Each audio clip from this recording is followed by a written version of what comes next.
Last night, the drivers of the Area Cup Series took on the world's fastest half mile. This is Thunder Valley Bristol Motor Speedway. Tonight, though, the Truck Series drivers are on the world's dirtiest half mile, covered in clay and dirt. Tonight, we're heat racing for our 8th round of the season. Hi, everybody. Kyle Heyer, joined by Finney DeCuna. Finney, welcome aboard. This is going to be a fun one tonight. Heat racing and dirt racing. This is going to be an interesting change from what we're used to doing here in iRacing with the area group, but should be a different change of pace and it should be fun to watch. Yeah, absolutely. Really forward to seeing these guys get it down and dirty with it, especially with, as you mentioned, the heat race format we got for these guys. A little bit something different than what we were going to see from the rest of the week. Obviously, we had the Cup Series racing here last night on the asphalt, or I should say the concrete, and then we have. And then on Thursday, also the Lodgebox Series coming down here to racing concrete. But now we got the dirt out with the trucks. And you can see these guys already in practice, whipping around here, getting ready for the main event. There's Brad Slaughter Jr. in 5th at the moment. Here's a look at the drivers on the timing and scoring. It's Travis Beckner at the top. Sub 22nd lap. Ryan Hartz is 2nd. Tyler Hallman 3rd. Then Cameron Hearn and Brad Slaughter Jr. And about 34 drivers entered for tonight's event and 4 heat races before our 75-lap feature event that will take us through the end of the night. As we get into this evening, Finn, there's lots of conversation about where we were last week. That was at Darlington Raceway. This week, though, heading to the short track. It's not a typical short track. Bumping and banging. You do that a lot at places like Bristol, but here you're just on ice all the time, so any little bump and bang could be a real big disaster and drop you down the order pretty quick. Yeah, that's going to be the big thing is seeing these guys, handling on dirt is so different, especially with these big, heavy stock cars. They just do not want to go around here. You see some guys spinning out some more. These things are not as elegant as a dirt car, like a dirt sprint, dirt late model, dirt modified. They're big, heavy stock cars. They're going to ride around here very awkward. It takes a lot of finesse, a lot of fine control to get these things around here in one piece. There's a good look at Jordan Martin in the number 11. Points leader David Weishart is 10th in practice right now. Look how high the dirt is. It's almost up to the top of the wall, and that will kind of move and adjust throughout the evening here, Finian, but the dirt is right up to the top of the wall and right near the fencing. That's how much dirt and clay we got packed in here at Bristol. Yeah, and all these guys riding out here, 3 minutes left in practice. Travis Beckner, the fastest of everyone out there, doing really well in his number 28 machine. Only got to get down below the 20-second mark. Have a look here at our standings here, our playoff picture after race 7 of 17. David Weishart at the top, Ryan Hartz in and locked. So are the 5 drivers behind. Brad Slaughter Jr. is in, so is Roderick Hearn and a Sogak, Fambro, and Swan, but Swan not so much. There's some fighting that they still have to do to get themselves in position tonight. Yeah, and got some guys, as you mentioned, the guys are locked in. It's kind of amazing that after only 6 races, we've had 6 different winners. It's kind of impressive to see. I'm curious if we're going to see a different winner. We got Brad Slaughter, AJ Roderick, Cameron Hearn. A lot of guys you kind of would expect to maybe have one. Cameron Colin Farmer, you can throw him into the mix as well. A lot of guys you would think would have a win at this point in the season, but don't have it quite yet, and they're on the outside knocking in of being locked in. That being said, they are safely in the points, but we know we've seen Kyle many times in the past. You do not want to rest on points alone. You definitely want to try to lock yourself in. Yeah, you got to lock yourself in as early and as often as possible, but this can kind of be a wild card here. Dirt track kind of brings in a different kind of driving for a lot of these folks, and you're going to bring in a different skill set. For some drivers, something that they don't get to exercise a lot throughout the season, so you might see a different group of drivers up towards the front, but as I say that, you look here in practice, and similar names near the top, maybe Tyler Hallman a little further forward than we're used to seeing him, Matthew Cochran up inside the top 10. For the most part, though, same names, which is a bit surprising, I'd say. Yeah, definitely. Ooh, we see the 00 of Danny Ware getting to the wall just a little bit, and that's gonna. I'm curious to see with that when we have these guys in a pack and have all these guys ripping around here. When these guys get into the wall or just get into each other like that, just like those minor contacts, it could be absolutely devastating for these guys. If we just some minor contact, ooh, and you see also into the wall, got stuck in the wall as well. Definitely want to avoid that. Jordan Martin still working his way around here in practice. Qualifying. Pretty critical tonight. We've got some heat races that kind of shake some things up, but what you don't want to do is really fall outside of, fall to the rear of the heat races and have to start way in the back in the feature event. Only 75 laps to get the job done tonight, which can be a challenge, I think, if you start towards the back. So qualify okay and try to get through the heat races, and staying out of trouble is going to be the #1 goal for everybody tonight. That's perhaps obvious, but let's talk about the changing of the racetrack throughout the evening. You got this racing line that is going to kind of adjust and move throughout the evening as well, and drivers will be chasing the softer, kind of stickier clay versus the stuff that's been kind of run in. Yeah, let's see how worn in that dirt is here as qualifying. Practice is coming in. Qualifying just coming up in a little bit. Just wanted to check if the track speed is carrying over too, because I'm sure these guys don't want to carry it with all that rubber laid down flat. No, we are going to start from a completely green track for all the heats and main event coming up. Yeah, just a moment, we'll be heading into qualifying and kicking things off here with a qualifying session, and we'll head over. We'll also get through our Roasted Gems Coffee starting grid as soon as qualifying is complete. Head back down to the racetrack here in just a moment's time. Fans, be sure to subscribe to the Area iRacing Twitch channel. For only $5 a month, you can watch all area broadcasts commercial-free. You can also use new Area iRacing emotes in the chat. You'll also earn double channel points as a subscriber that you can use to redeem free merchandise. That's twitch.tv/Area iRacing. Qualifying underway. Cars on the racetrack, and this is a pretty critical time. There's Brad Slaughter Jr. in the #8, just getting warmed up here up to speed and getting set up for his qualifying effort here. Stay off the fence here, Finian. A wall tap is going to invalidate your efforts. Absolutely, it can be absolutely catastrophic for these guys if they get that wall tap and get put back in the heat. And again, it's not the end of the world with these heats coming up. Again, it's going to mix up the order a little bit, but you don't want to be starting from the back here. You don't have a lot of time in the main event either. It's only 75 laps and a lot can happen. Little wall tap there for Brad Slaughter Jr., which could invalidate this lap. First lap across the board at 20.779, but it will not count. James Scioli jumps to the top for the time being here, or 20.211. We saw drivers go sub 20 in practice, but you see the track kind of refreshed here. Don't have that worn-in line as Scioli bails out on the second effort. Ryan Hart's up to second place in the #3. Justin Anasogak and Jordan Martin, Colin Fambro, and Brad Slaughter on his second lap goes fastest. And there he goes, messed up the first one, able to clinch it in on the second. Cameron Hearn now flying around, trying to see if he can beat both Scioli and Slaughter to the top of the charts. Cross the line for the 67 truck, and that will only put him nowhere.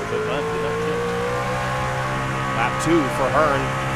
A lot of wiggling and wobbling on the straightaway here, all the way to the bottom of the track, and throttling back up across the line.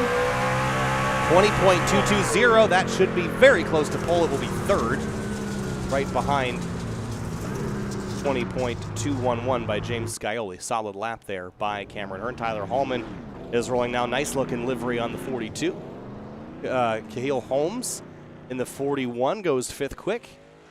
Other drivers on track. Jeff No in the #55. Matt Bell's on track. Bryce Senesac, who was upside down last night in the Cup race, is up to, well, he's up on the racetrack getting rolling. Wait, now, how did you manage to get upside down here at Bristol? So that's kind of impressive. There was a big crash, and someone kind of pinched him against the outside wall, and he kind of rode up the fender and then used the outside fence as sort of a half pipe. Well, hopefully that doesn't happen for him tonight, especially in qualifying here. As he comes across the line, 20.9, up in 18th. He's going to want to hope for better. He works his way on through onto the back straightaway. Big wobble there out of turn 2 to the bottom. And when the track is fresh like this, I don't know if it's really clear where you want to be. Bottom's not a bad place, it looks like. Senesac goes a little slower on that second lap. Justin Munsell puts in a time. Corbin Irvin swerves into turn #1, starting his first flying lap. Travis Beckner actually just put in a lap up in the 5th. He's about to complete his second lap as he comes out of turn 4 as Irvin hits the wall. For Beckner was the fastest man in practice, is not the fastest man in qualifying. Will only have to settle for 5th place. He will stay where he is for now. Irvin working his way around lap #2. Lots of angle in that 48 truck. Yeah. I would argue a little bit too much angle, but that being said, I'm really bad at dirt racing, so I think I'll leave it to the experts on the track. You know what's interesting is a lot of times the dirt racers that are coming from sprint cars, they won't have a lot of angle because angle is kind of bad for carrying speed. Yeah. But come from the guys that run modifieds and things like that, carry a little bit more sideways in through the corners. And which dirt you kind of grew up racing or watching might influence your style, but I think everyone can agree you have to pitch these trucks in a little harder. They're really heavy and really under-tired for dirt racing, so they're kind of unnatural to drive in some instances for dirt racers, and certainly for drivers that grew up driving on asphalt.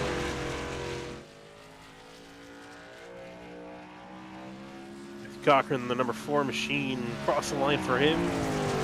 20.6, and the count indeed did up until 11, so solid effort for the 4. He's going to come up high off a turn 2, hits the wall. He's done for qualifying.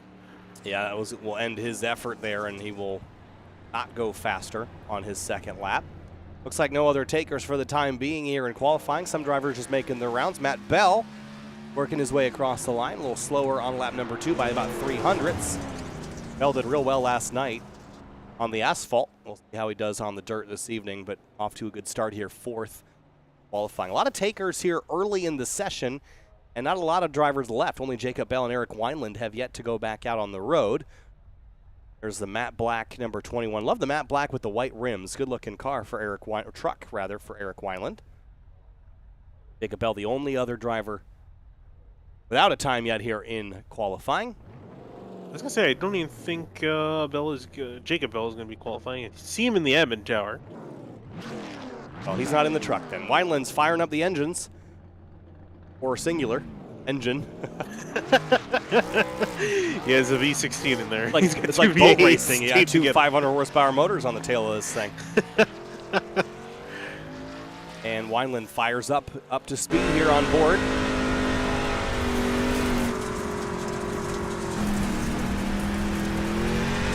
I found a Ford. I was missing a iRacing updated for me and messed up all my camera files. Gonna fix that while I got the opportunity. Oh, right, I forgot. You haven't done a truck race in a while. Yeah. Okay, we're back. There's Wineland's on board here. I was going to say, I was wondering why you had that noise. Yeah, it was just at the build. It worked on my car cameras for some reason. Oh, I don't know It just re-defaulted to the old one. Oh, I see. Wineland up to 12th on his first lap. Out of turn 4 on lap number 2. Can he go faster? A lot of drivers did not. He does by about a couple hundredths of a second, but not enough to improve his position. He will stay 12th. The last driver here lead his qualifying effort. Bryce Senesac still out there getting some practice. Not a bad strategy, I'd say, to get some laps in here. And for some, this is a track that you can't practice too much because the conditions are always changing. And then, you think you got it figured out, then you add traffic to the mix, and then it just turns incredibly challenging. Yeah, exactly. Especially, I think for a lot of guys in practice, we were expecting to see Beckner up near the top. Unfortunately, didn't really know when Beckner put his fastest lap in at what state the track surface was at. So, when you take away the way this track surface is, you see the 20 and Munsell come flying in hard into the wall. The cookie crumble machine, car crumble. Again, I apologize for those that weren't aware last night. I am very under the weather, so bear with me throughout the evening here. I'm dealing with being poisoned from a particular state. See, the funny thing is, using your stick, I don't think anything will compare to the one, I think, the Daytona broadcast you did where you lost your voice. That was a truck race, too, when my voice cracked at the finish. No, I wasn't sick. I just lost my voice because we had been at Watkins Glen that week. Oh, right. Yeah, okay. And my voice cracked right at the finish. That was top 10 moments of all time. We still need to go back and do that, Sim TV from then and now or whatever. Yeah. In the works. Is it? At some point. I don't know. Maybe. It's in the works. I didn't know about it. There's Eric Wineland in the 21, slowing down, rolling, just finishing up his effort here. You see the truck actually slide kind of rear first down the hill. Really just not a lot of grip at the moment. I was going to say, I wonder if he's practicing a start or a race start. Looks to be like that, actually. Good call. That's smart. Yeah, I was going to say, that's really smart. I was wondering, I was like, why is he just rolling slow through 3 and 4? And that's probably why. But it makes a lot of sense because it's like you said, that yaw to the left, because you're at it with the dirt, you don't have a lot of traction. So when you jump on the accelerator, the truck's going to act a little bit weird. It's going to either point right or point left. And if you're not careful, you don't modulate the throttle, you're going to go flying to the wall. Yeah, so you see just there how much yaw he's got in the truck to the right. That's not a comfortable feeling to have that thing heading towards the wall, then having to swing the rear around. And the one difference between the Cup cars and the trucks here are the long quarter panels these trucks have. So when you yaw them out sideways like this, it's really easy to swing that tailgate over to the fence and bounce it off the wall. Not such a big deal with the next-gen cars, but here with the trucks on the dirt, that rear end's got a lot behind it, a lot behind the rear axle that can swing out and hit the... He's got so much rear end. Crazy. 30 seconds left here in qualifying, and everyone just kind of running out their tires here on this qualifying session before we get into the heat racing tonight. Remember, 4 heat races. We're 12 advanced. We should all, everyone is going to get in. It's just a matter of setting the grid for tonight's 75-lap feature. So that's what's coming up here in just a moment. And we'll be going over our Roasted Gems Coffee starting lineup here in just a moment's time. So we'll thank Roasted Gems Coffee. Fans, be sure to visit Roasted Gems Coffee for some of the finest coffee from all over the world. Use discount code area iRacing for 10% off your order at roastedgems.com. We're going to go through the starting lineup here on the left-hand side of the screen because of the heat racing format. And here they are. Brad Slaughter Jr. will roll off on the front row alongside Matthew Bell. They are your front row starters here for Heat 1. Ryan Hartz and Jordan Martin start in row number 2, Finian. Yeah, moving on back in behind them, Matthew Cochrane is going to be lined up on the inside in 5th place. Next to him, Charles Keeney in the 44 is going to be lined up in 6th. Back behind them, 51, Logan Hartman in 7th, with Danny Ware in the 00 in 8th. 9th place will be Bryce Senesac in the 09, and Lath Hicks in the 53 starts in 10th. Jeffrey Wilson will bring up the rear of this 11-car field here for this first heat. We'll use the top ticker for the heat racing tonight, and you'll see it scroll across the top of your screen throughout the evening. Have a quick look at the weather information, and notably the humidity. Pretty dry out there, Finian. One thing we know about the dirt, when it's dry, it's dusty, and when it's dusty, it's not sticky. That means we could see a lot of slipping and sliding around tonight. I don't think the dirt is showing a lot of grip this evening, so that'll be something drivers will have to fight the entire evening. Yeah, I was going to say also, these guys should be glad it's a sim because we don't have mud completely sticking to the front end of these trucks like we saw in real life one time. So I'm sure they're definitely going to be glad that that's not an issue they have to deal with, just to make sure the handling of the truck's right and that they're able to deal with it. Especially, again, like I said, going to be interesting seeing these starts with these guys going double file. It's going to be very chaotic. Could see quite a few wrecks happen there. Yep, and with 11 truck heat, I think these will probably go pretty quickly. These should be under 3 minutes. There is an 8-minute timer on each caution laps will not count, but there is an 8-minute timer on the race here. So that means that they cannot take any longer than 8 minutes despite their caution laps not counting. Gridding process taking a minute here because Jacob Bell is not joining us on the racetrack, so we have to wait for the countdown to run out before we can get pacing. We'll get a moment to get drivers up onto the racetrack, and it's not a lot to do with getting the tires and things up to temp here, Finian. You're on dirt. Not a lot of temperature to gain other than in the brakes and getting yourself warmed up.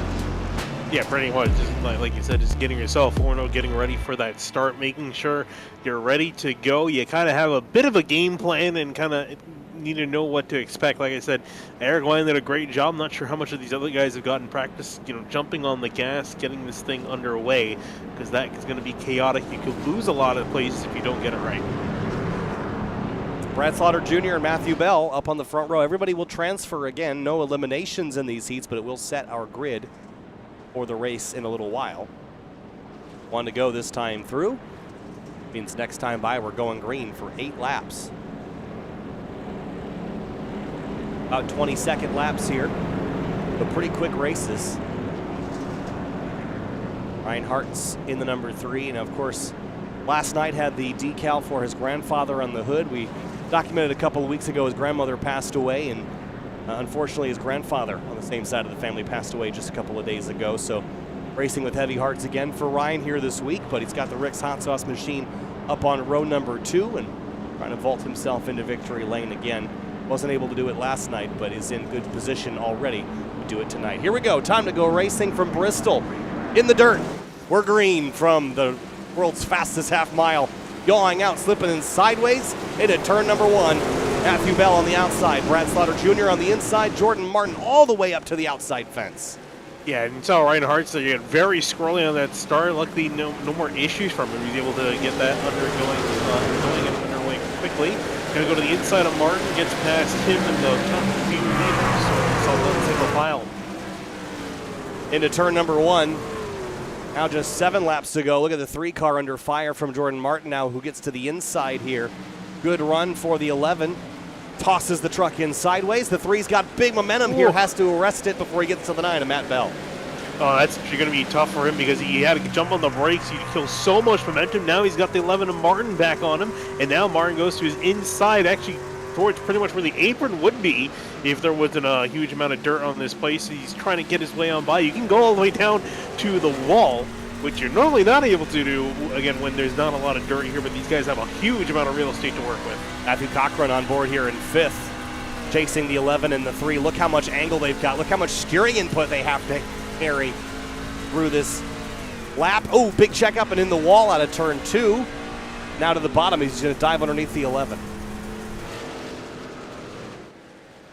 And that's the big thing, again, when you dive like that, you got to watch out because you lose so much momentum off the corner. It can allow your competitors to catch back up to you and try to make a pass. Look at the 44 Charles Canita now in his machine. Got Logan Hartman in behind in 51, hunting him down for 6th place. Yeah, passing seems to be a pretty big challenge right now. The 00, Danny Ware up into the fence.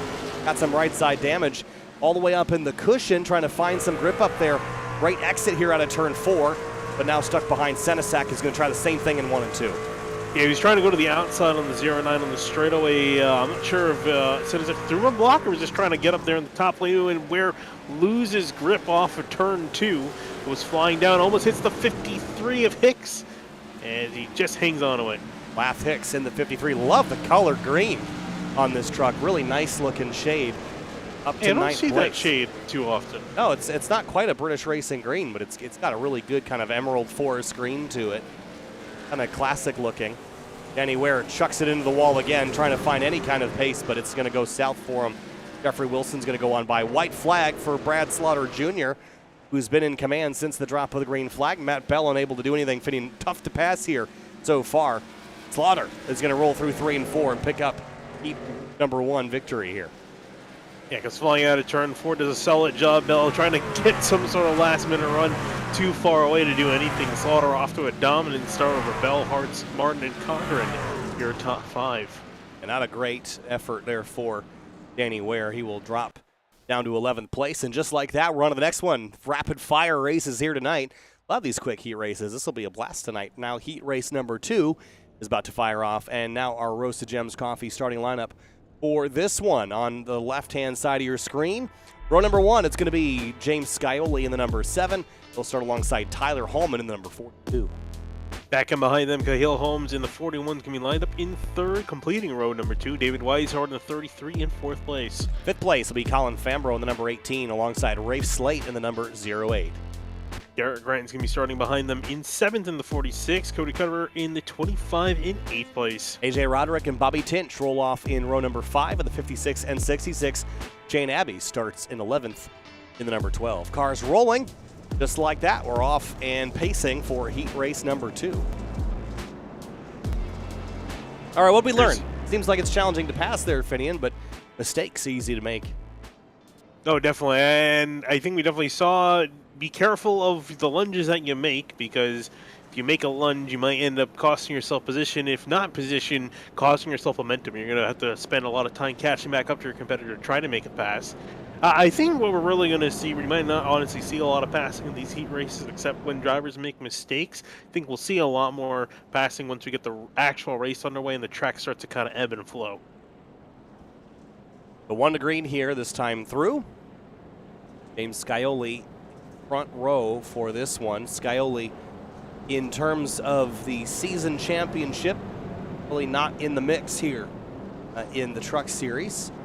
Tyler Hallman, however, was kind of on the cusp of being in the show in terms of the playoffs last season, but he's down the order 25th this season has not been best of seasons. David Weishart, though, is your points leader, and he will start in 4th in that number 33 truck. Colin Fambro's up here as well. Colin's 9th in the standings. And he'll start along, or right kitty corner to the 33 of Weishart. Pace truck pulls off.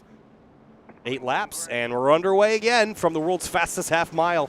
Bristol, covered in dirt, and here we go again.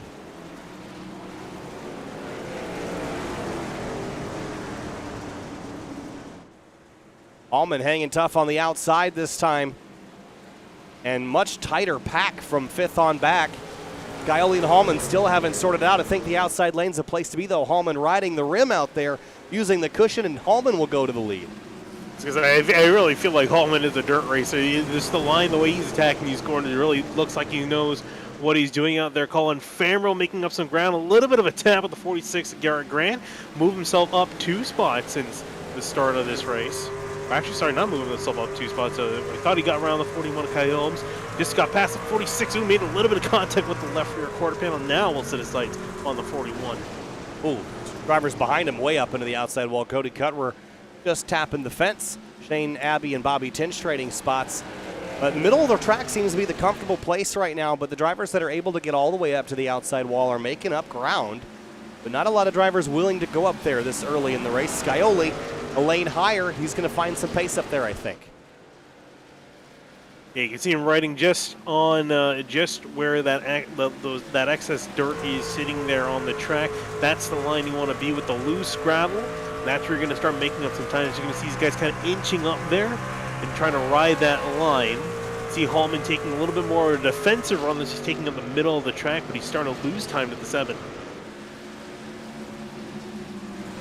Gaining some ground here.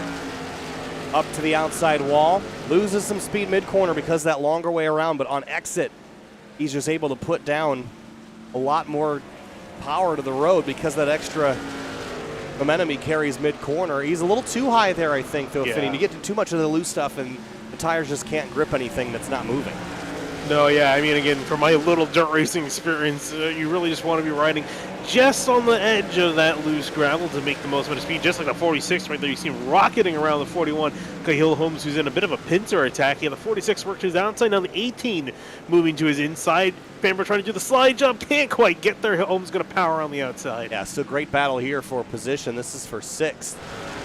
Still door-to-door here between these two. So much angle you have to carry in these up ahead of them, machines. Garrett Grant and Rafe Slate door-to-door. Grant's trying to make up, both actually, Rafe Slate and Grant have made up 2 spots. If Grant can get by, he'll be up 3. Does an over-under elevator move. Fantastic job. Oh, gonna also go and get into the 0-8, secure that spot. Hallman, Scioli, Weishart, your top 3. Good battles mid-pack. Look at Cutwer to the outside of Abbey. He'll beat him to the line by just a slice. And Bobby Tinch comes home in 11th. That's heat number 2, done and dusted. I didn't even realize you're coming to the checkered flag. There was so much going on in that race. It happens quickly in heat racing, especially when they're 8-lap heats. Heat number 3. Time to move on to our starting lineup here. Again, our Rosa Gems Coffee starting lineup. Cameron Hearn, Travis Beckner share row number 1. Finian and Asogak and Wineland are in row number 2.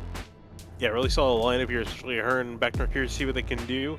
In behind them, Jordan Hurley in the number 5 machine going lineup, ironically in 5th place. Carter Coop next to him in 6th place in the 52. Paul Irvin in behind them in the 48, and Alex Weaver in the 98 in 8th place. In 9th place, it's Ryan Swan in the number 19. Justin Munsell starts in 20th in the Crumble Toyota Tundra. And Jeff No starts 11th. All right, trucks are rolling, and before we get green here, fans, be sure to check out the simwrapmarket.com website for custom iRacing paint scheme templates that are simple to use and help you stay more focused on the racetrack. simwrapmarket.com. And we'll get that Simwrap Market replay going a little bit later tonight. Heat so far, clean and green. I also just wanted to know something you just saw right there on the screen. Cameron Hearn electing to take the outside for the initial start of the race. I think he saw there Hallman make very effective use of that outside lane, and he wants some of that action, knows that that's probably the place to be. Interesting. I mean, if you get a good launch, the bottom's fine. I think the outside is the place to be in the race, and I think Cameron sensed that, and he'd rather have the top side. And given you've got the advantage to go whenever you want to go, don't really think it matters what lane you choose, but where you sustain that line is probably going to be the upper groove anyway. And we'll see if it's going to matter here. I'm sure Beckner's definitely going to make him fight for that. 28 is looking pretty quick this week. I don't think he's going to take this putting down here again. We're fighting. The winner of this race will effectively be starting third in the lineup, so that's what these guys are fighting for. See who gets that spot. Time to go racing in heat number 3 of 4. Hearn, Beckner on the front row. Green flag in the air. Racing again on the dirt at Bristol. Good tight start that time through, but Hearn clears Beckner through turn 1. Beckner rolling the bottom, though, trying to make sure he at least clears the third-place driver, Eric Wineland. Can't quite get through. He's going to try to slot himself in between both trucks. Wineland still riding that outside, not trying to give up that spot for second place because he knows he has a chance. Ooh, the 88 of Anasogak had to bail out there. It was real tight out of turn number 4. Look at this.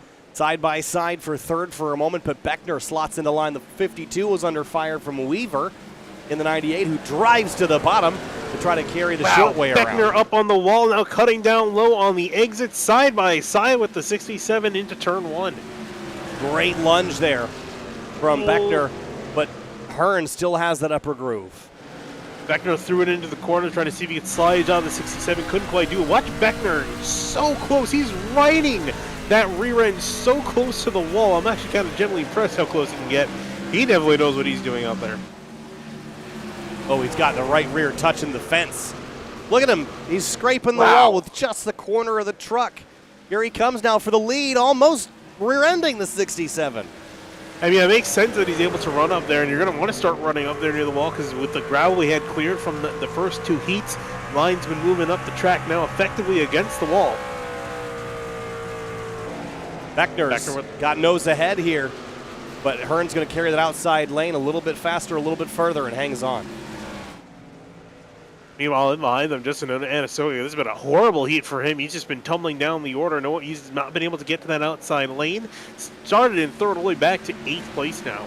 Yeah, not going the right direction. Again, single lap pace is a lot different than being able to race on the dirt. And you add traffic to the mix and you can't run the ideal line, and then finding your way to it is a much bigger challenge. Eric Wineland is watching these two fighting, hoping that they'll tangle and give him an opportunity, but just a mile left here at Bristol. Big dive from Beckner into turn 1. Slide job up the racetrack. He's got him. He passes the 67. Hearn goes to the middle and he gets tagged. Oh, no, he saves it. That was close to being a disaster. Oh, he drives in. Hearn's coming back. Holy crash. And Wineland to the bottom of the racetrack, coming to the white flag. 3 wide for the lead. 1 lap to go. It's all out. Elbows banging against rib cages in turn 1. Now Carter Coop's into the fray. He might have a chance of getting the win here. These all 3 of them tangling in the front, which they probably are. Hearn's mad and angry. Oh, he's going to turn the 28. Checkered flag waving. Hearn to the rear bumper of the 28. Slips and slides. He's going to spin at the line. They tangle, and Beckner wins the heat. Wow. Wow, that was that was an all-out brawl there at the end. And that was just for the heat, too. That wasn't even for the main race. They get no points out of that. They're going to be fist fighting later. It doesn't even matter right now. That was awesome. I was going to say, both of them are going to remember this later, too, so I don't think they're going to get too friendly with each other in the main event, but wow. All right, did we skip a heat because we didn't have... Oh, yeah, I guess we did because we only had about 33 guys. So, yeah, only 3 heats. All right, so with our heats out of the way, that was a blast. That was a really, really fun one to watch, I'll say. That's going to move us on to our feature in just a few moments. While we got the moment, fans, be sure to check out rickshotsauce.com for some of the best hot sauces made locally in South Florida. Be sure to follow the Rick's Hot Sauce Rookie of the Year battle in the area Cup Series, see who will take home the $100 prize as the highest finishing rookie in the point standings. All right, so does the Beckner and Hearn issue carry over to the feature? I think it does. Yes, absolutely. It took Hearn 0 seconds to process that. The next corner, he immediately went for not even a dive bomb. I would say an assassination attempt. He drove in there like Beckner insulted his mother. He drove in there like he was going to clear him out. That was a targeted attack. Like a Wisconsin plow to a snowbank. Just went in there and absolutely obliterated him. That was fun. All right, well, Drivers warming up. They're going to take the opportunity here to get some extra laps in before we turn things loose. And here's a look at that from high above. So 75-lap feature. We've seen lots of green racing. No cautions in the heat yet. Is that indicative of what we're going to see? Again, caution laps do not count. I don't know. It's going to be tough to tell because everyone. I feel like everyone kept the clean and green because, again, there wasn't any points riding on it. We just seen some wrecks towards the end, but, it was the end of the heat. But, yeah, they were pretty clean. Will it be indicative of the race? I feel like this is what's going to probably happen. I think everyone's going to be taking nice and easy. They're all going to be friendly towards each other, except for Cameron Hearn and Travis Beckner. They're going to be eyeing at each other. And then I think once we get that first wreck, I think that's when we're going to probably see more caution. I think we're going to see cautions rating caution if we get that first caution. Yeah, I think that the challenge, especially as you get near the end of this thing, is it is so hard to pass. How do you not take every opportunity? How do you pace yourself? You don't get a lot of chances here. 75 laps is pretty short. Imagine if this was the oval. 75 laps is like 5 minutes worth of racing at the end of the day. So you really got to have to push. And that means that we might see some incidents. And especially with tempers flaring already like we saw at the tail end of that heat. As soon as someone lays a fender on you, it's time to clear them out. If you've got beef, this is the night where you cook it.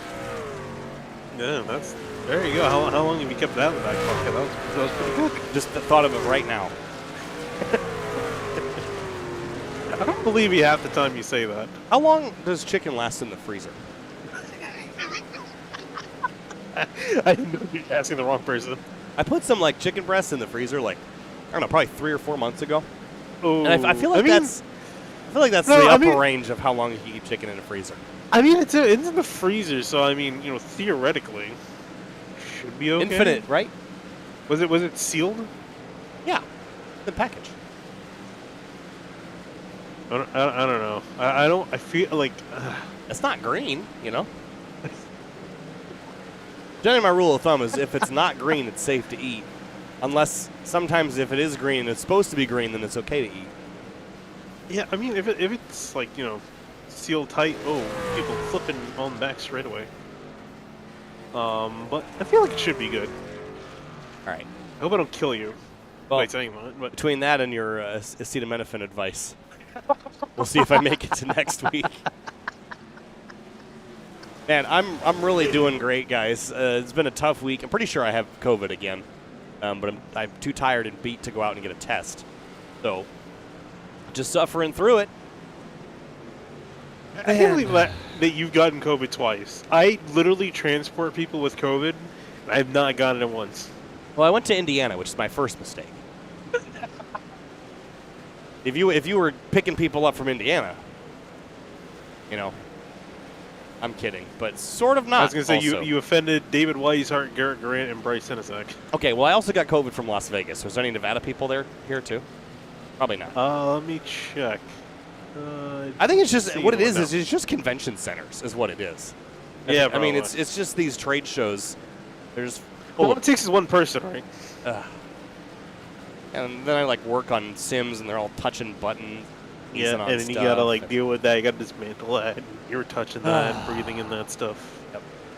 Yep. You think it'd be good for your immune system to be exposed to all the different kinds of germs, but no, it's not good. Anyway, drinking my Gatorade to keep my electrolytes high enough to survive another day. What flavor Gatorade? Gatorade Frost Glacier Free. Oh yeah, the Frost. I dig the Frost one. The lemon lime is by far the best. Let's be honest. It's what I saw on the Uber Eats grocery app, and I'm gonna get that. So I did. All right, time to go through our final starting lineup, the Roasted Gems Coffee starting grid. This time for the full field. Row 1, it's Brad Slaughter Jr. and Tyler Hallman alongside Travis Beckner and Matthew Bell in row number 2. Back in behind them, James Coe is going to be lined up in 5th place next to Cameron Hearn in 6th in the 67. Row 4, it's Ryan Hartz in the number 3 alongside David Weishart in the number 33 in 8th. 9th place, find Carter Coop in the 52. Outside of him, Jordan Martin in the 11 and 10th. 11th place is the 46 of Garrett Grant, and 12th place, the 21 of Eric Wineland. Back behind them, Matthew Cochran in 13th place. Next to him, Rafe Slade in the 08 in 14th. 15th place is Alex Weaver in the number 98. Charles Canitas, 44, is outside him in the number 16 position. Hale Holmes going to be in lineup in the 41 and 17th. Jordan Hurley in the 5 and 18th place. 19th place is Logan Hartman. 20th, Colin Fambro in the number 18. This is going to be really disappointed with the way things turned out. Back in 21st in the 88 machine. He's got a long way to go. 09 at Bryson is next to him in the 22nd place. 23rd is AJ Roderick's number 56. Paul Swervin Irvin starts 24th in the 48. Laptex in the 53, in 25th. Cody Cutter in the 25 car in 26th. 27th place is Ryan Swan. 28th, Jeffrey Wilson's number 85. 29, Shane Abbey in the 12 machine. Next to him, the 20, Justin Munsell in 30th. Danny Ware, Bobby Tinch, and Jeff No bring up 31st, 32nd, and 33rd in the field. All right. Big field. Holy Chevrolets. Look at the ticker. It is covered in bow ties. Putting the bow ties on for the dirtiest night of the year. Well, it's covered in bow ties because they're all near the top of the order. There are a lot of Toyota Tundras near the back half of the order. Well, it tells you who the real truck is. I think the Fords would come out when the dirt's out to play, but Yeah, there's only 2 of them. I guess the Chevy's the real man truck, right? I guess. Here we go. Pace truck pulls off 75 laps in round number 8 of the Area Truck Series. And Bristol Dirt, we are racing. 42 already in the wall as we get down to turn number 1. And look at the field cascading out off of turn 2. 42 again in the wall off of turn 2. He's already not off to a good start. Again, it's minor damage now, but definitely doesn't want to keep hitting it. Oh, 4 wide through 3 and 4. That ain't going to work. Somehow they sort it out. Great work on everybody's part. The 46 of Garrett Grant's kind of middle 3 wide here. There is too many trucks to try to squeeze through all this. Look out. Yeah, the thing is, they're all vying for that outside lane. All of them know that's the real estate, that's the ticket, that's where you want to be, that's where the speed is. Unfortunately, there's only so many spaces, so many trucks that can fit up there in one particular spot. 98. Alex Weaver's in the wall pretty hard there. He's stuck up on the outside. It's hard to get your truck out of the fence once he hit it. Out front, Brad Slaughter Jr. leads the way. Beckner rides in second. Then this battle for 4th is heating up. Bell, Hearn, and Scioli. Yeah, Bell is way out there. He's probably running the highest lane of the leaders at the moment. I say that actually in behind them. Ryan Hart's way high, trying to catch up to James Scioli, trying to make pass him for 6th place. Ooh, Bryce Senesac in the wall out of turn 2. But just scraping it. Ryan Hart's, look at him trying to find some pace out there. Garrett Grant, Matthew Cochran battling for positions. And Carter Coop in the middle of that as well. Not off to a good start in the 52 machine, back 5 places after starting a 9. Yeah, really interested to see how many drivers have immediately gone to the high side to find that loose dirt to grip up, and it's working for them. Not a lot of drivers left on the bottom, even though there is some fresh stuff right against the inside wall there. To carry enough speed down there is a real challenge as Scioli checks up Hartz. That'll bring Weishart a little closer. I think we're probably going to see guys starting to use the inside a little bit more once the outside lane gets all used up. Might see some guys migrate down there a little bit more. That being said, I've already seen a few guys starting to dive down a little bit lower. Saw Cameron Hearn, I think, playing with the last time. Same thing with James Scioli. To see Cart in the wall, that is Weishart. Yeah, 3 and 33 bounced off it pretty good that time as Eric Wineland slips on through. He'll grab a position as well. A little bit deeper, there's 56, 51, and 19 all battling for about 22nd place. Hartman will grab that spot. The 56 of Roderick, his bumper is all beaten in. It looks like he's done about 100 laps around here. Well, good news, he's done 8, so he's off to a great start. Oh, wow, Irvin hard in the wall into 3.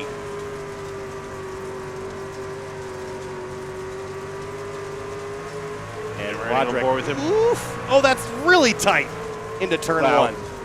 If it fits, I sits. Oh, as he gets into the wall. Uh-oh. Hartman 51. down the racetrack. Oh, he's going to clip the wall and loop it. And the caution comes out for the first time tonight. First time we've seen it yellow, and first time we've gotten a chance to look at the Simrat Market replay. Yeah, he's riding with the 48. Or sorry, he was running 55, then got into the 48. kind of sent him into the pit barriers, and around he goes. Yeah, there wasn't a lot he could have done at that stage. He did everything he could to save it, and the long rear end here just kind of swings around and just kind of packs that inside wall. Sends him around 48. Urban sent him swerving into the pit road wall. So first caution of the night in all of our races. In our 3 heats and the feature. We've 11 laps down. And we are running laps here in the feature cautions here, Finian. What's that? Right, we're on lap 11? Yes. Was just lap 10, so we're checking laps off in the feature cautions. Yeah. Okay. Wasn't sure if that was the thing. No, it was just for the heats that we didn't count the caution How much laps. I know about dirt racing. I mean, you can do it. I think actually in, I don't know if World of Outlaws run cautions in the main event. In my world, if you are in the dirt, you've either locked up your brakes or someone gave you a nice, good boot to the rear end into the first corner on lap 1. Just go and messing with your brain. Oh, it's my brain's messed up already, man. You sound like one of the patients I drive. I'm just like, what? It's been a real tough day. It's been affecting me like the way that you can't sleep at night, but you can't stay awake during the day. You know what I mean? Like, yeah, you sit I know up what you mean. That's me. That's me times. normally. Yeah, but like in the middle of the night, you're like set up. You're like, oh man, it's 2 in the morning. You go back to sleep. You wake up. Oh, it's 2:34. You're like, oh, back to sleep. Oh, it's 3:21. You're like, oh man, and then you fall asleep for what you think is 15 minutes. Then like during the day, like 11 a.m. and then you wake up and it's 5. And you're like, this is stupid. I've had that many times before. It is a really sucky feeling because then you just feel like you're wasting time. Yeah.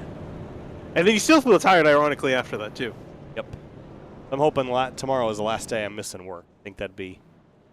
I've only missed work or being sick a couple of times in the 2 years I've worked for Grid Life. Not fun because the things just stack up that you need to do. Here's one thing we got to do. Fans, be sure to check out area iRacing.shop for merchandise to represent your favorite driver. Shop from our selection of t-shirts, sweatshirts, hoodies, stickers, and more at area iRacing.shop. Can I buy a Brad Slaughter Jr. hoodie? I mean, should be able to. Got some pretty nice looking hoodies on here. There you go. Check it out. Area iRacing.shop. Devil. All right. Speaking of the devil, we're about to go back racing. All right. Ooh, man, thank you. Hovering there. Slaughter Jr. on the outside here for the restart, working lap 14 to 75.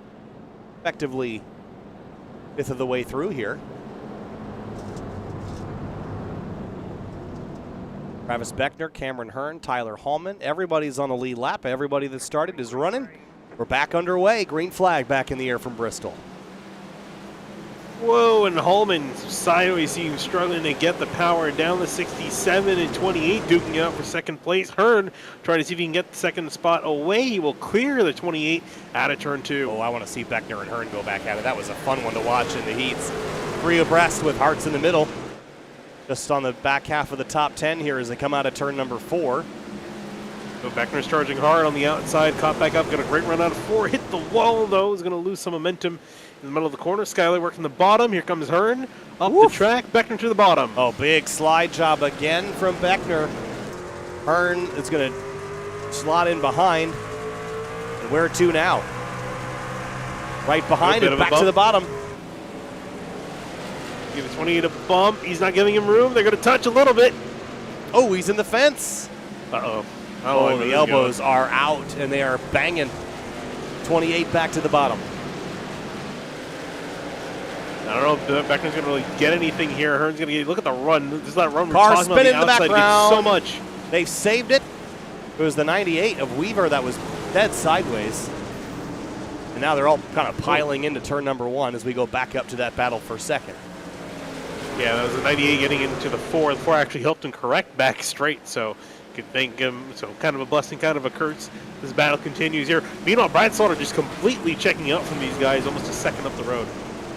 Yeah, Slaughter has really found a lane of his own right now. 1 full second clear of the rest of the pack. Tyler Hallman going backwards very quickly. He's kind of fallen out of the upper groove.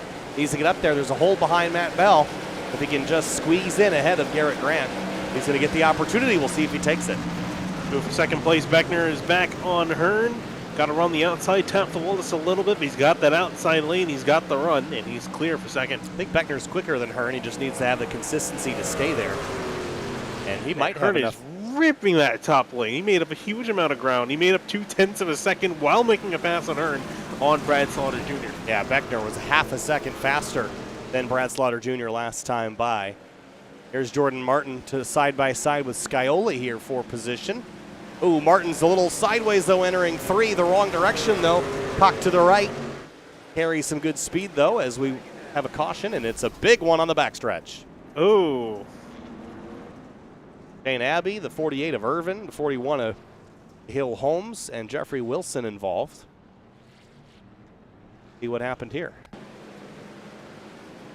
Oh, the 0-0, I think. Part of how this started. We have to go back this up a little bit more. This is a big wreck. Oh yeah, 0-0 and the 53 get into it, and then the track just gets blocked, and there's nothing. Yeah, I was gonna say, ooh, and see, and the tough part is slowing down too. You have to mention that. You know, bad enough it's tough slowing these things down on asphalt, but forget trying to slow it down on dirt. It's just not possible, and especially if you lock them up, you're going to slide it instead of stopping. Here's a look on board Jeff No in the 55. Kind of woe it down. Way on through this. Ooh. Yeah, at the end. And on board Hill Holmes, who did not make it through. Here's what he saw.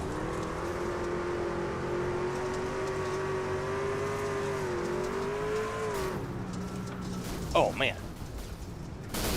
Oh, he just got the sounds that truck just made. Sound like a meteor impact hit that 41.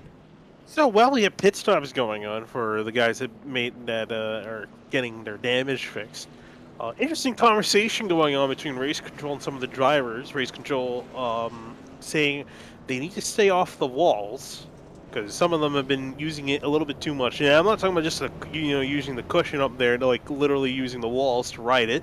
All right, Ross Chastain. Good old-fashioned wall riding. Yep. It's funny you say that because the man with the melons on the truck, he's been the one that was particularly warned about using the walls. And Edmund said, they kind of let it slide. They gave him some warnings. Now they're saying if you keep doing it, it wasn't just to Beckner, it was in general, but Beckner's been the one doing it the most. They're going to start giving penalties out for it. So wanted to put that out there because that can make things interesting. Melon Man has been too much.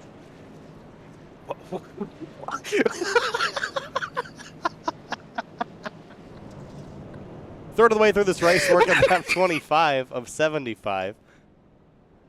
And Beckner cradles Brad Slaughter Jr. Cameron Hearn, James Scioli, Jordan Martin. David Weishart, your points leader, runs in 5th. And started in 8th, so he's trending forward here. I was going to say, he did have a bit of an unfortunate incident in the middle of that where he ended up losing a few spots. I think almost dropped outside the top 10. And I think with he's able to kind of get himself back up there with what's been going on. So he's now back up into 6th. See if he can try to improve. He's got some strong contenders up ahead. Jordan Martin, too. We normally don't talk about Martin week in, week out, but he's up there doing a great job on the number 11, riding inside the top 5. We'll see, though, can he hang on enough to maintain that 5th place position?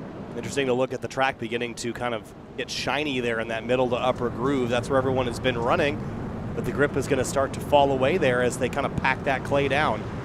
And right up against this outside lane, this is that cushion that we talked about. All this is loose dirt and fair game, and that's where the grip is here. So you see Brad Slaughter getting the right side tires right up in that for the restart here. Remember, wall, it's not fair game. Going to have to be careful because the admins are going to start looking now. Green flag back in the air. Brad Slaughter Jr. gets the power down, and we're away.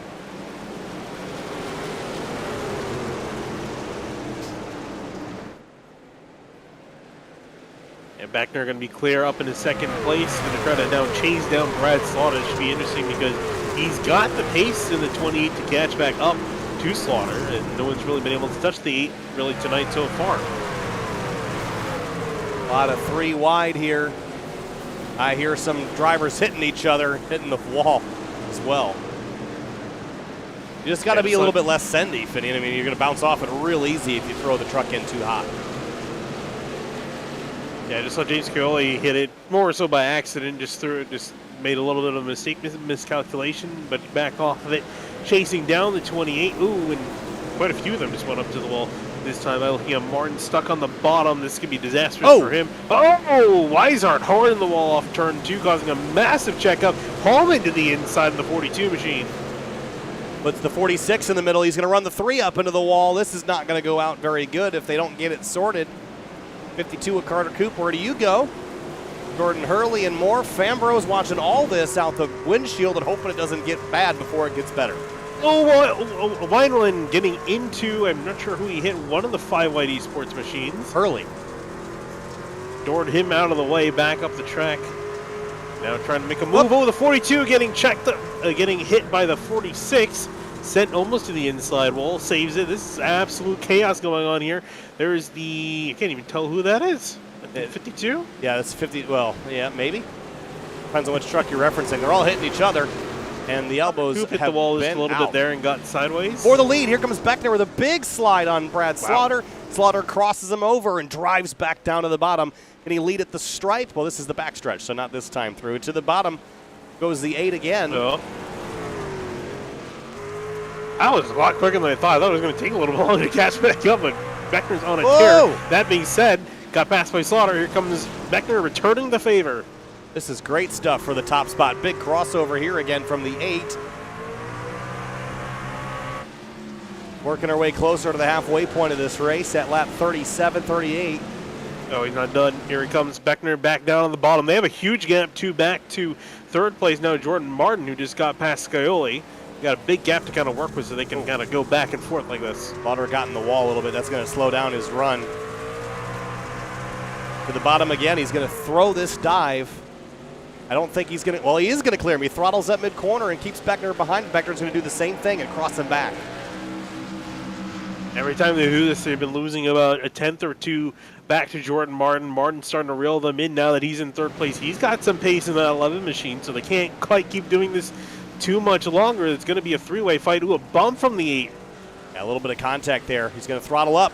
Beckner's going to do the same, and caution comes out. Kaneda. Danny Ware's in it again. Around and a few around. 51 of Logan Hartman and more at lap 36, roughly the halfway point of this race. Oh, this was up the road. Ooh, the 88 of Enesogak was really where it started. Oh! Much bigger than it looked. And Enesogak and the 56, I think, were the catalyst to this. Right here. Yeah, right there. Bang. You got a hit. And you see a hit from between the 5 and Colin Fambro earlier. Not involved in that at all. But you see then Enesogak, the biggest loser out of all that. You see him, that truck smoking. He's going to be effectively out of this race. Yeah, big time damage there. A few other drivers out. Irvin, Holmes, Abbey, Hicks. A couple drivers coming down pit lane, including Brad Slaughter Jr. Yeah, interesting. Not everyone pit. I actually didn't even think they needed to pit for fuel. Not going to lie. Beckner stays out, though, and Jordan Martin will inherit 2nd.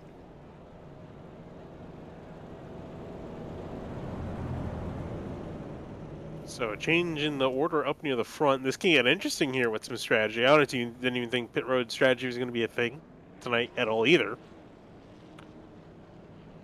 This has been a fun one tonight, actually. I've been really impressed with quality of the racing, especially at the front. Elbows are out a little bit, but for the most part, a lot of good crossover moves there. Oh! Beckner getting an EOL. Oh, man. I think, if I heard that right. What for? I am going to try to double check. Give me a second. Beckner, potentially. Not sure why or what. Brad Slaughter Jr. comes out of pit lane in 16th place. Has a lot of positions to make up here before the tail end of this race. About 40 laps to go, just under.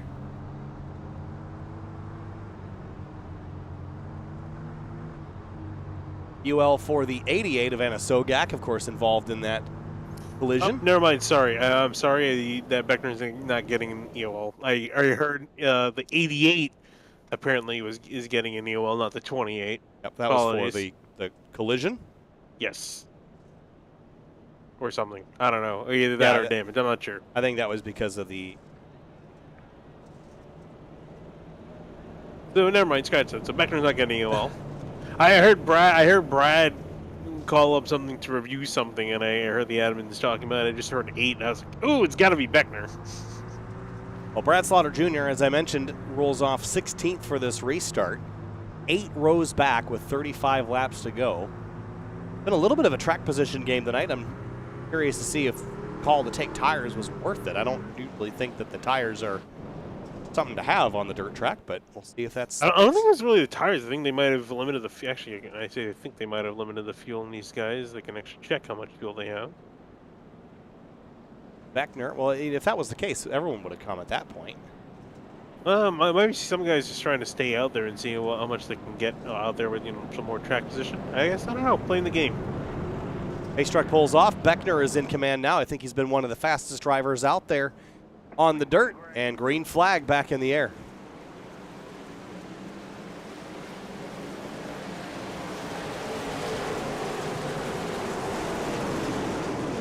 Wow, what a hornet's nest this is.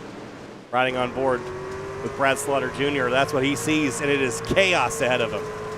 Yeah, I mean, if anything, I guess they're looking at it. I don't think he did come down for fuel. I think he did, as you mentioned, come down for tires. But I don't know if it's really worth it putting yourself this far back in traffic unless he was kind of betting on more people coming in to make this easier for him. Well, watch the 18. He's going to get tagged. Whoa. Roderick can't slow up in time. Everybody scatters. Still banging doors. I think they're going to hang on to it, though. That was amazing they were able to avoid that concertina effect. It's so hard on dirt when someone hits another person and one guy has to check up, and then usually that leads to a wreck, but able to avoid it in that sense. That being said, up near the front, absolute pandemonium going up just in behind these guys, 3 wide in behind the 21, the 46, the 98. That is Weiland, Grant, and Weaver. Sorry, the 98 Weaver. Caution, Justin Munsel's turned around. See what happened to the 20. This is in that gaggle at the tail end there. Was trying to avoid the 19, came down the track. It's got kind of that oscillation sort of thing and couldn't quite hang on to it. But with that, 21. Caution is out again. We'll take a very quick break. We'll be back for the restart here in just a moment.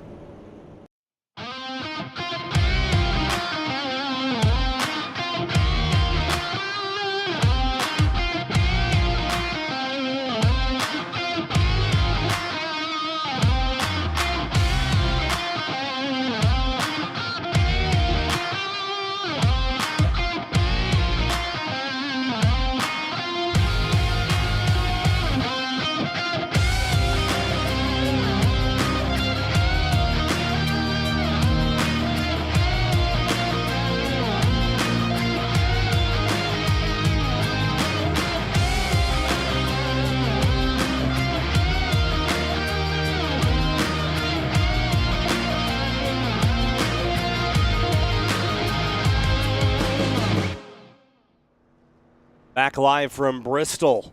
Clay covering the track, 45 laps complete of 75 scheduled tonight. We've had our heat races that set the grid and a handful of yellows slowing the progress of this one, but Travis Beckner leads the way over Jordan Martin, Ryan Hartz, Matt Bell, and Garrett Grant in the number 46. Garrett currently runs in 5th after starting 11th. He has had a pretty good climb forward so far. Yeah, I think gained quite a few positions from the quite a bit of the leaders pinning in last few times. I don't think we saw any taker last time through. So no. I guess we really are seeing these guys only really just coming in to take tires.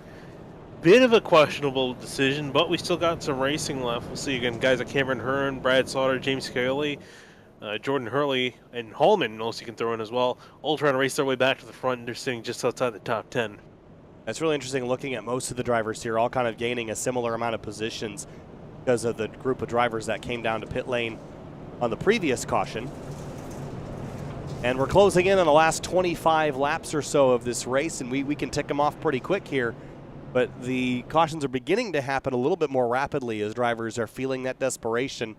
It is just challenging to move forward unless you're really in those front 3 or 4 rows and you can start throwing sliders. But if you're kind of in the middle of the pack, in the middle of traffic, you're stuck 3, 4 wide, you're extremely limited in the moves you can make and the places you can go. Yeah, I mean, you can see how packed down the dirt is in turns, in all the turns. You can see that glassy texture as the light reflects off. So the dirt's pretty packed down there. There's not going to be a whole lot of grip. Probably going to see these guys go very high up near the wall or very down low, where you can still see there's kind of some loose dirt there near the inside wall. There's some, can find a little bit of speed down there, pretty much where Martin's running right now. Yeah, again, you mentioned the track slicking up there. There is kind of a middle groove, though, right kind of between those extremes. Still is some fresh dirt left, but right up against that wall seems to be the place to be for speed. Give up a lot of speed on entry, though, to carry that upper groove. It might leave you exposed. Brad Slaughter Jr. gained 4 spots on that previous run. He was up in the lead for a majority of this race, but it's Beckner out in command now. We're back underway from Bristol. Ooh, poor start for the inside lane. You see Cameron Hearn swerving out of the way, actually swerving around the 52 Carter Coupe. 3 wide, few lanes back here. Absolute chaos off turn 2. Oh, Wineland slipping and sliding. 4 wide. That ain't going to work, guys. No way we get out of this, all right. Oh, Hearn getting into 19 of Swan. Swan in the wall, and up there they go. Okay. Hurley holding on. Yep, there they go. And there they go. Jeez, that took 4 turns to finally happen. That was just one of those wrecks you knew was going to happen. Needed somebody to finish somebody off. 52 car was the one that got the short end of the stick here. It's hit by the 5, and not much he could have done. He got. Yeah, if you actually really want to go to the genesis of that wreck, you want to go all the way back down to coming off of turn 2, number 9, Matthew Bell. See right there, him and Wineland. They get together on the back straightaway, lose a lot of speed. There you see the 46 go to the inside, 19 Orion Swan on the outside. Everyone coming flying up into the corner, almost 5 wide there for a second. Beating, banging each other off the wall. And then a little bit further back, then that's where you see Carter Coupe and Hurley get into it. Yeah, just one of those wrecks that someone's going to get turned around, and sometimes it isn't the drivers that kind of kick it all off. Beckner, though, leads the way as he has for the last 15 or 16 laps. And Brad Slaughter continues to make up some more ground in these short sprints. He's led 35 of the 52 laps that we've completed, and he's quick. But I think Beckner was a hair quicker when they were on equal footing before. I guess the jury's still out on whether or not taking tires was the right call.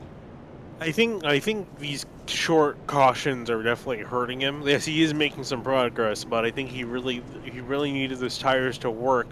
If we went all green the rest of the way, I think that's where he really would have been able to see him flex his muscles with those fresh tires. But these short cautions are just giving him less time to work with. I mean, we're coming down. We almost got 20 laps to go. It's going to be tough to work back from 9th, even with the speed that he has. I just genuinely don't know how much tires are worth at a dirt track, especially on these big, heavy cars. I don't know how much degradation you're actually seeing over the course of such short runs. So maybe there's something that they know that we don't, but I think the smart call would have been to stay out, keep the track position, not put yourself in those tight scenarios that we've seen Slaughter narrowly get out of.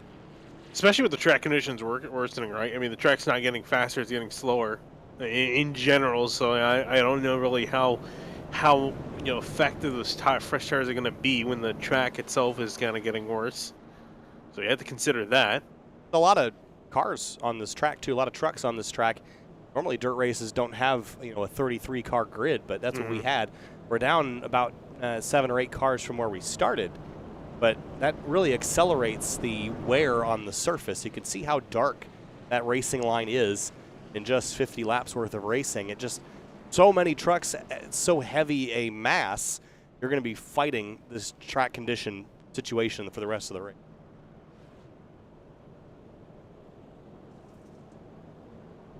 Yeah, and I think for the leaders, I think it's safe to say, I feel like at this point, you're definitely not coming down to pit road for tires.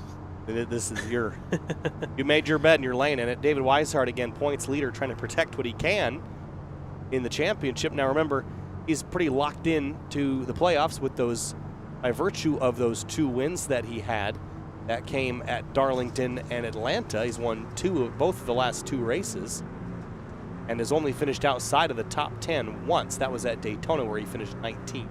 Right now he runs 13th, so that could kind of put a black mark on the season that he's had. It's been pretty solid so far.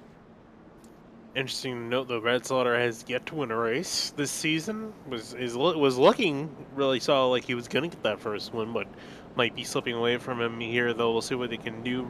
Travis Beckner, if he can hold on, he'll be his 2nd win of the season. All right, 20 laps to go this time through.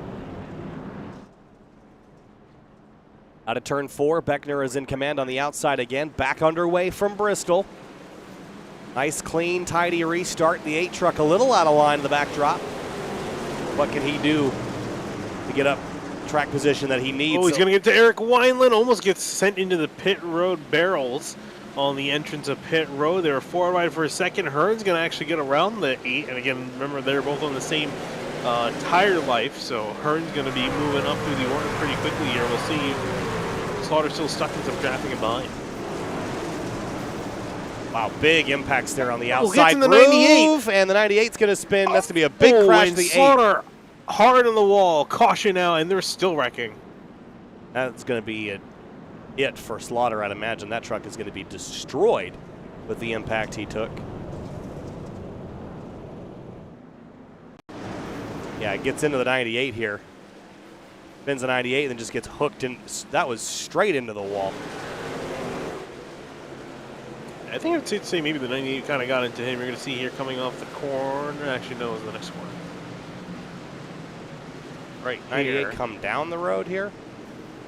Yeah, maybe. Kind of turns a little harder left there. Into the 21, and everyone kind of lazily kind of shoves into one another as they do in the dirt.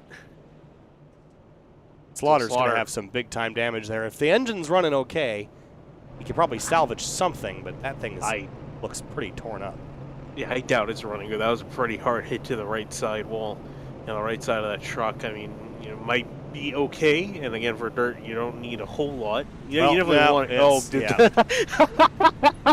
Also, did you right see, to go left? Did you just see the hold on? Did you just see the pit lights here? Yeah, I noticed that too. It's Christmas. What is going on? Yes or no? It's Christmas. It's Christmas. Like when girls are sending mixed signals. Well, Slaughter's going to hit pit lane here, I'm sure. Yeah, I'll be genuinely surprised if he didn't get a meatball, especially with the way he's driving. Turn right to go left. Well, and who knows how long he's going to have to spend down there on pit lane to fix that thing up. Probably longer than he's got left.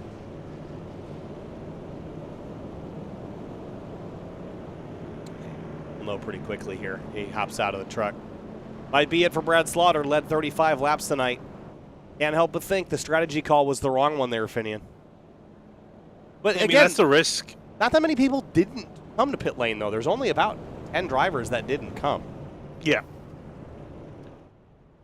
So I mean, yeah, I just think that decision, putting yourself at risk. I think he and a few others were hoping more guys would come down with the leaders, but quite a few guys decided to stay out, and that just put a lot of them stuck back in traffic and kind of put any end to their run to the front. That being said, Cameron Hearn, highest driver up there with fresher tires. It's only 40 laps fresher tires, but you never know. Could come into play here. He's sitting in 5th. Might be able to make quick work of them here, though. He's got little time remaining. We're going to have less than 15 laps to go with a restart.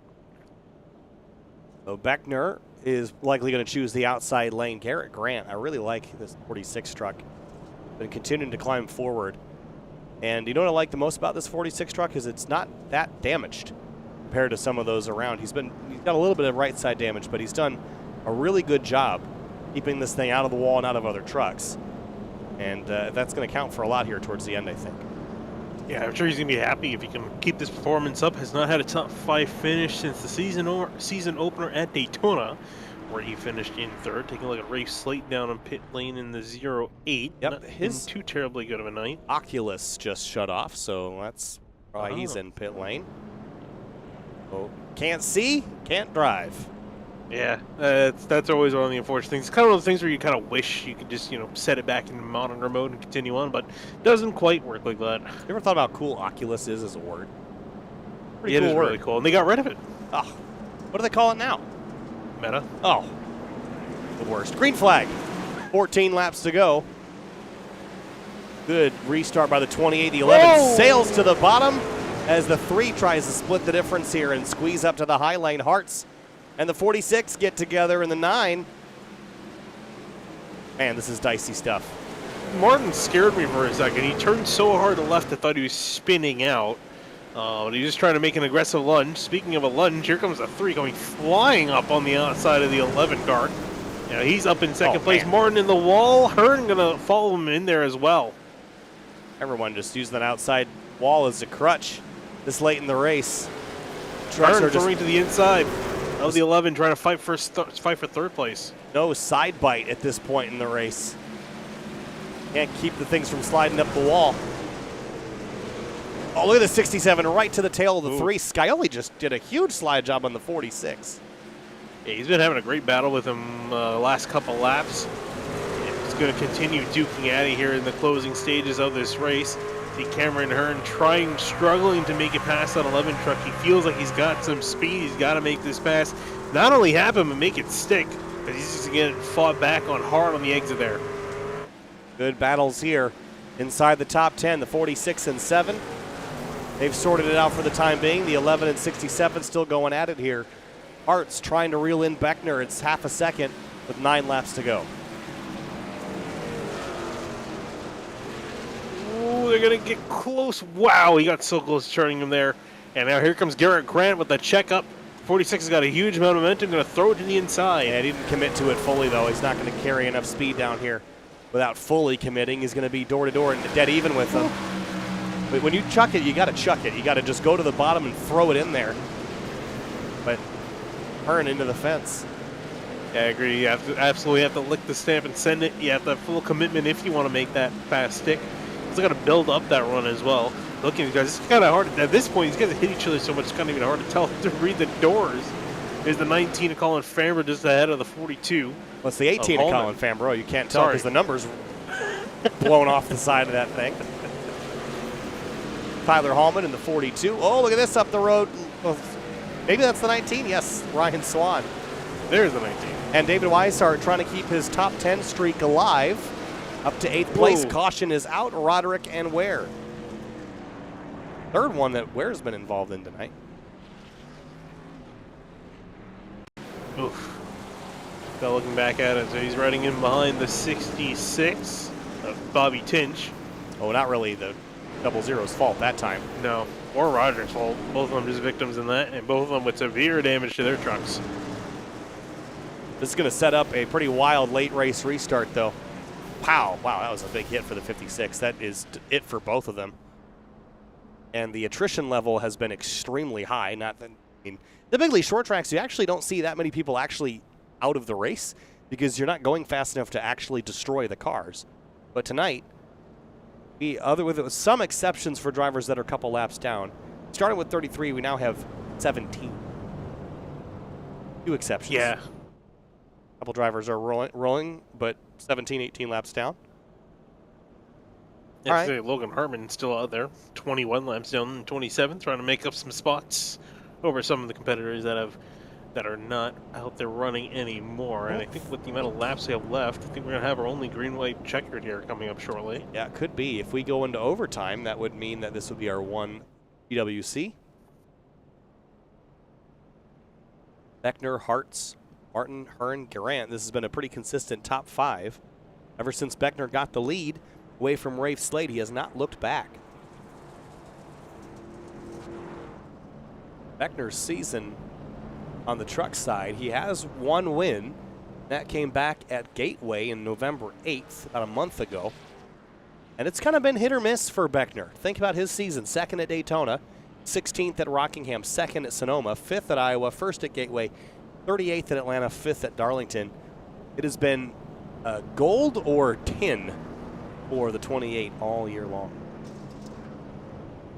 Yeah, he's been doing a pretty solid job. If he gets that second win, he's going to be up there with Weishart. Both of them 2 wins apiece this season.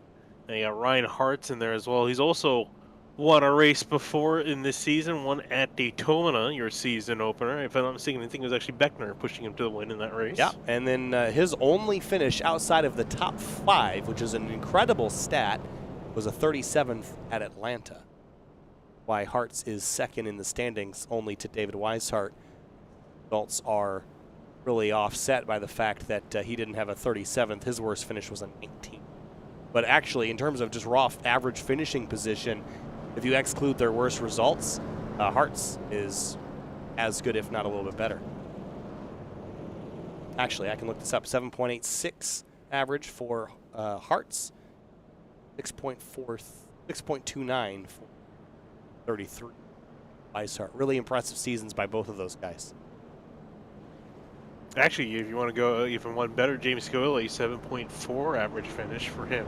Wow. Although he is sitting in 6th, so not in the best of positions for this restart, but still looking to have some. Actually, will technically improve that number if he finishes in 6th. This will be our one attempt at a green-white checkered. We are in overtime now.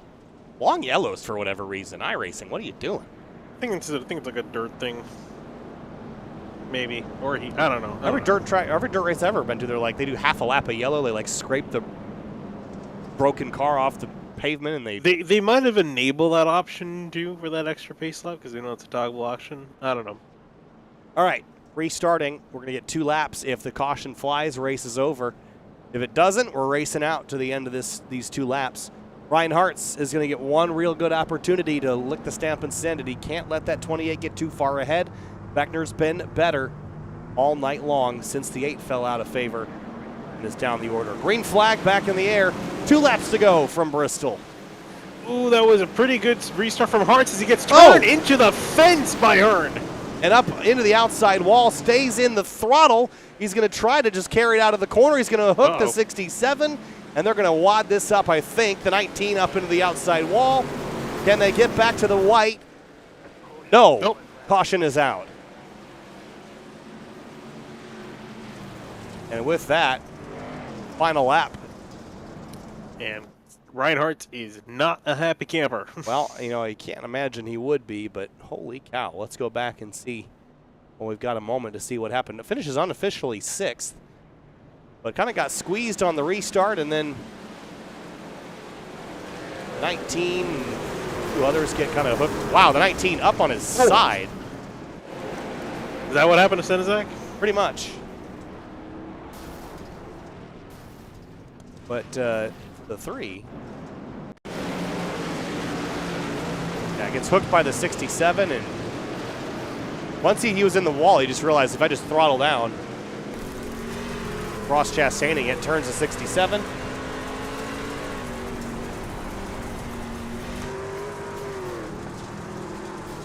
Wow, the chaos unfolding behind him.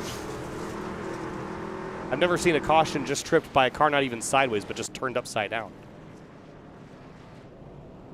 So race is over. Travis Beckner is your winner for the 2nd time this season. Jordan Martin grabs the 2nd place. James Scaoli in 3rd. And that's your race result after our 75-lap feature. Beckner gets it done in a green-white checkered here at Bristol.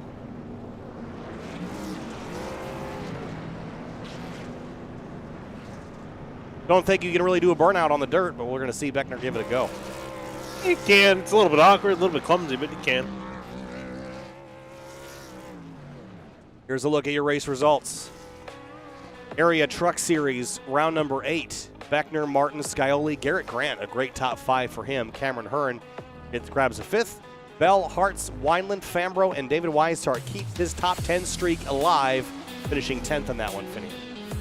Yeah, and also really saw it again. Jordan Martin sailing out of 2nd place out of although when it was said and done. Jordan Hurley, Tyler Holman. I'm kind of surprised. I was expecting Holman to finish in the top 5. Looked really strong. The 42 was back down in 12th. He's probably going to be wishing that this went a little bit better. Bobby Tinge, Bryce Senizak, Jeff know, and I'm actually trying to see where the lead lap runners end. Actually, Noah was the last driver to finish on the lead lap. Everyone else in behind finishing a lap down. Yeah, and these are drivers that just had some bad results here. Crashes, incidents, and things that put them down the order, but one driver ended up in third. It was James Scioli, comes home P3 in the number 7. James, tonight, some green flag racing there towards the start, but then it just turned into some drivers leaning on each other all night long. Had to have the elbows out all night. Take us through your perspective and how you managed to come home third with all the bumping and banging. Yeah, in that first run there, I knew that it was going to be. I knew that I didn't have the speed of Brad and Travis. They were able to rip the wall so good, and I just couldn't quite ever find my groove up there. So I knew when we got that caution around halfway, I just kind of wanted to pit. And the tires don't really wear out, but they have a lot of heat. So if you can get some cool tires on, you can go pretty quick. So I was able to get some cool tires and make my way up through the field pretty good. I didn't know how far I was going to get. We started getting a lot of caution, so it was kind of tough to make up ground, but definitely glad to make it back to P3. It was restarted 19th, so I was really banking on the tires being better, and luckily they were. We were able to drive up through the field and kind of avoid some of the chaos and shrug off a couple wrecks and make our way up through. Battered and bruised, the number 7 worn off both sides of the truck. James, third place. Congratulations on coming home and surviving tonight at Bristol. Yeah, thank you, and big thanks to Elwood Designs. I know the paint scheme doesn't look as good now, but he does great work, so big shout out to him, and then thanks to Butt Kicker, Matco Tools, Chris Sports Cards, Dandles Candles, and Sci-Fi Racing, and David Weishart Racing. And then just big thanks to you guys in the booth and the admins and everybody for putting this on. All right, James, hey, thanks a lot. We'll see you next time. See you next week. Yep, thanks, guys. Jordan Martin brings it home in second in the number 11, slipping and sliding, battling drivers all night long. Every corner, every side of this number 11 truck is worn off or dented or bruised in some fashion, Jordan, but a second place tonight. Congratulations. Take us through your night and perspective you had in the mirror and out the windshield. Well, I was expecting, or at least hoping, to start a little bit farther up in the front, but I just kept on riding up there against the fence, and then I think it was about halfway through, I tried the bottom, and I felt like I was like flying around the track, and like almost every restart, I'd fly all the way down to the bottom near the apron and slide up. And I think I cleared the leader a couple of times doing it, so try to keep it clean. It was fun to watch. At times, it seemed like it was challenging to keep it clean. 3 and 4 wide on the restarts. How challenging were those when you really don't have a lot of control over where the truck goes, and then you got drivers to your inside and outside, sometimes 4 wide? It just felt like I was driving bumper cars out there, bouncing off of everybody and all the fences. It was a lot of fun, though. A lot of fun, Jordan. Second place tonight. Congratulations. 10th to second. Number 11 comes home P2. I'm going to bring home Travis Beckner, your race winner tonight. Perhaps the winner of the most expensive game of ping pong that I have ever seen. There's Beckner in the number 28. Winning the ping pong game tonight, Travis, but you did that by staying out in front all night long. Didn't come to pit lane. Vinny and I were a little bit confused as to why drivers would. It seemed like track position was the play. That seemed to work out for you. Yeah, when I was talking to Scioli down there in the broadcast stage, and I'm like, I don't know why y'all pitted, but I'm happy that y'all did because it worked out for me. Yeah, I mean, some drivers were saying that there felt like there was an advantage, but isn't having clear racetrack and control the restart more advantageous? Oh, yeah, 110%. It definitely is. Like, there on the final restart, I was hoping that we were going to go green all the way to the end so we could get a JBR 1-2-3, but we ended up getting a 1-2, which is still amazing max points night for us. But, wow. I'm so happy from last year getting the EOL at the end of the race for wall riding to winning. I'm very happy about this result tonight. Well, it's going to be win number 2 for you in the column. And, you know, we were talking about the drivers that had to kind of survive the restarts kind of in the middle of everything. But you led a whole bunch of laps tonight after battling Rafe Slate. But take us through that heat battle you had with the 67. It got physical out there. How much of that was having fun and how much of it was getting under your skin?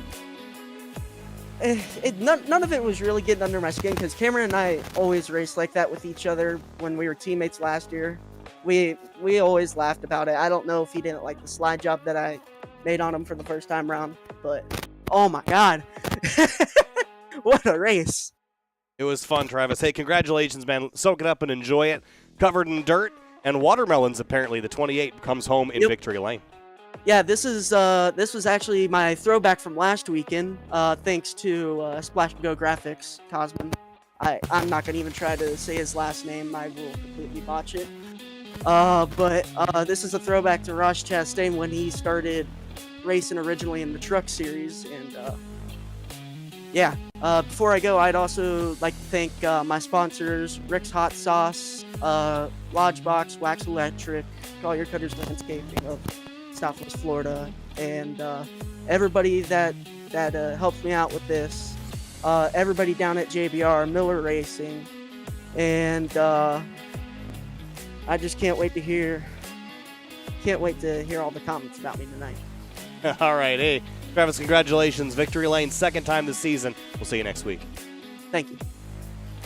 All right, Finney, wrapping things up here from Bristol. Fun racing tonight. Don't get to do dirt a lot, and every time we watch it, I'm always fascinated by the strategy involved. But tonight, staying out front, no tires. That was the call that won it for Travis Beckner. Oh, absolutely. Did a fantastic job. Completely the right strategy call in the end. Obviously, hindsight's 20/20, but it didn't. All that mattered is being in the front when the checkered flag is up, and Beckner did it done. He had some really solid pace, too. He was arguably one of the fastest guys out there.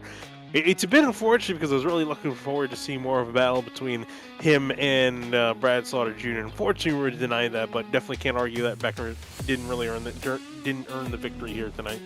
It was a blast. Thanks so much for watching. Hopefully Thursday I'll be in a little bit better shape with my health, and I'll feel a little bit better for the Lodgebox series potentially. On Thursday, we'll see you there.